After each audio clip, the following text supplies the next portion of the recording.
Kumusta mga brad? Patindi na nga po ngayon ang labanan pagdating sa 125cc category ng mga scooter. Syempre yung dalawang pinakamalaking brand nga po dyan ang palaging nag-uumpugan, Honda, Yamaha. Dahil nga po kalalabas lang ng Yamaha Mio Gear S125 Hybrid Kuno. Sinasabi nga po ng iba baka ito na daw yung tatapos sa Honda Click 125. Gunggong! Kasi nga daw sa pagiging hybrid nito, mas matipid na yung gas consumption niya kung ikukumpara doon sa Honda Click. Yung estimated gas consumption nga po nitong Mio Gear S125 Hybrid Kuno ay umaabot lang naman ng 62 km per liter. Samantalang itong Honda Click 125 version 4 nga po ay umaabot sa 50 km per liter. So matipid pa din naman, kaso mas matipid daw yung isa. Sa ngayon kasi na kalalabas lamang niya, kay Honda Click 125 agad siya binabangga. Na alam naman po natin na may napakagandang reputasyon. Honda Click 125 po kasi ang pinakamabentang scooter dito sa Pilipinas. Sila po yung number 1, hindi pa sila matibag-tibag. Kaya ngayon nga po sinasabi ng iba na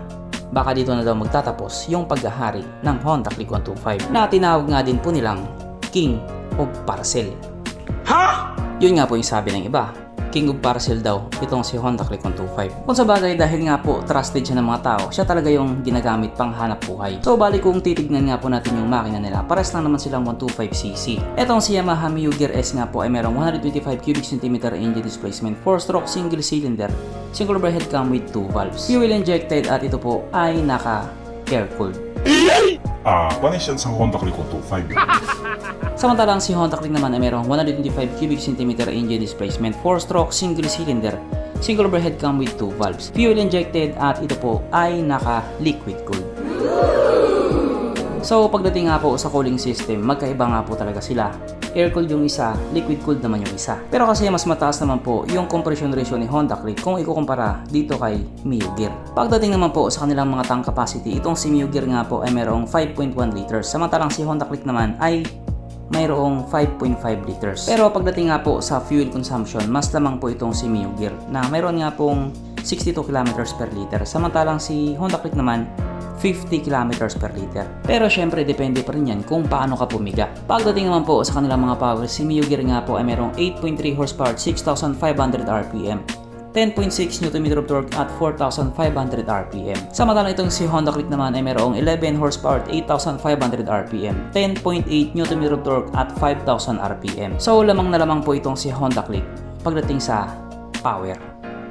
Mapunta naman po tayo sa sukat ng kanilang mga gulong. Itong si Mio Gear nga po ay merong 110 by 70 by 12 sa harap, 110 by 70 by 12 din po sa likuran. So pares po yung gulong niya sa likod tsaka sa harap, na kung titignan nga po natin, maliit na mataba. Samantalang ito nga pong si Honda Click ay merong 90 by 80 by 14 sa harap at 100 by 80 by 40 naman po sa likuran. 12 inches itong kay Mio Gear at 14 inches naman para kay Honda Click. Pagdating naman po sa iba ng mga features, si Honda Click yung ilaw niya naka-LED, mayroon siyang keyless, mayroon siyang digital panel. Si Mio Gear naman naka-LED yung ilaw, hindi po siya naka-keyless, di susi pa rin yung gamit sa kanya, at digital naman po yung kanyang panel board. Ang Honda Click ay merong 769mm na seat height at merong 131mm na ground clearance. Si Mio Gear naman ay merong 750mm na seat height at merong 135mm na ground clearance. So mas mababa po yung seat height ni Mio Gear. Syempre maliit yung gulong niya. At ito na nga po yung pinaka-importanteng usapin,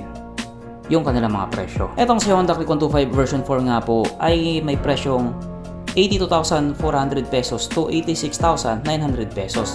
Depende nga po yun sa variant. Samantalang itong si Mio Gear naman ay may presyong 81,900 pesos. So hindi naman talaga nagkakalayo yung mga presyo nila. Mas mahal lang ng kaunti itong si Honda Click. Kayo mga brad, kung sakaling pipili kayo sa dalawang motor na ito, alin dito yung pipiliin nyo? At bakit yan yung pinili mo? Comment mo na lang sa baba yung sagot mo. Okay, bye!